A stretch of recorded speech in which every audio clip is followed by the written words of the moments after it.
Con respecto a lo que se refiere a presupuesto, también tengo que decir que es algo también muy importante, ya que cuando uno aprende a administrar por cuenta propia, ¿no?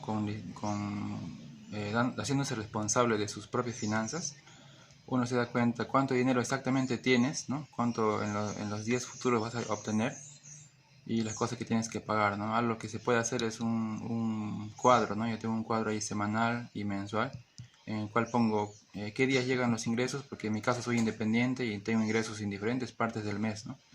Y también tengo pagos en diferentes partes del mes. Entonces, tengo que armar todo ese esquema, ¿no? Pero me ha ayudado bastante. El poder tener un presupuesto ayuda para que no hayan eventos de sorpresa y de pronto uno no tenga, ¿no?, los recursos para las oportunidades que puedan llegar.